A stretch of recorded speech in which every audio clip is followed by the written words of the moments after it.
Dans cette vidéo, je vais vous montrer comment réaliser une pyramide à base carrée sous SolidWorks. L'objectif, c'est de voir un des volumes élémentaires de ma séquence d'initiation sur SolidWorks en faisant les volumes élémentaires. Et cette fois, je vous montre la pyramide à base carrée.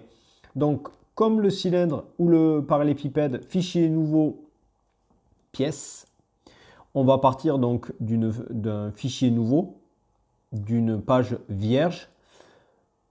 Vous pouvez enlever, si vous avez la bibliothèque de conception à droite, la pousser pour avoir un écran plus grand. On va d'abord travailler sur le plan de droite. Donc vous allez cliquer dessus sur l'arbre de construction et cliquer esquisse. Et vous allez faire donc un rectangle. Et ce rectangle, au lieu de prendre rectangle par sommet, vous voyez la petite flèche à droite, vous allez cliquer rectangle par son centre.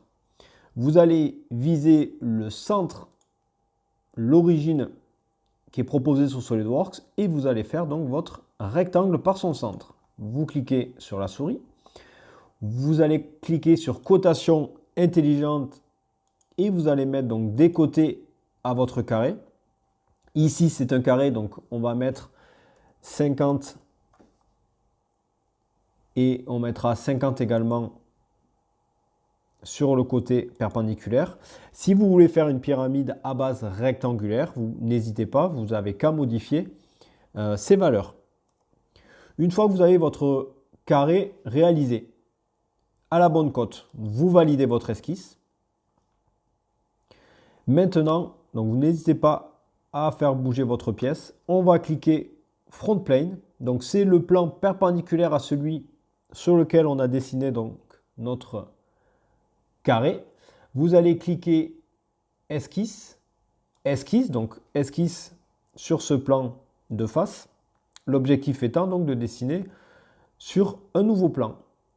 Vous vous orientez, donc soit vous cliquez la barre espace, soit vous utilisez la fonction d'orientation. L'objectif étant de se retrouver en face. Maintenant, je vais aller chercher un point. Et ce point, vous allez le faire donc le plus au centre possible. Donc vous allez chercher l'origine et vous allez monter verticalement. On va y mettre une distance entre ce point et cette origine, qui sera également la distance que j'aurai entre mon sommet de ma pyramide et la base de mon carré. Ici, je suis parti sur du 40 mm. Donc, comme tout à l'heure, en fonction des dimensions que vous allez avoir une modification de votre pyramide. Donc ici, je suis parti sur une base d'un carré 50 sur 50 et d'un sommet de 40.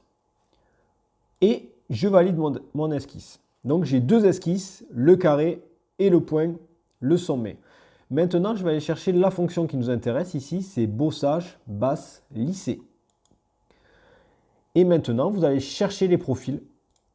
Donc ici, vous cliquez sur le point et vous allez cliquer également le carré. Imaginez que vous voulez faire des formes vraiment différentes. En fonction des esquisses que vous allez réaliser, cette fonction va vous donner en fait des formes surfaciques, donc va suivre le profil. Cette fonction est très intéressante. On est vraiment dans l'initiation, donc on reste sur quelque chose de basique. Une fois que mon sommet apparaît, donc si vous ne le voyez pas apparaître, c'est soit vous avez un problème, soit l'icône montrer l'aperçu n'est pas cochée. Donc vérifiez bien que vous avez montré l'aperçu et que vous avez donc votre aperçu à l'écran. Vous validez et vous avez réalisé donc votre pyramide à base carrée. Je vous laisse à la vidéo suivante pour faire un volume élémentaire supplémentaire.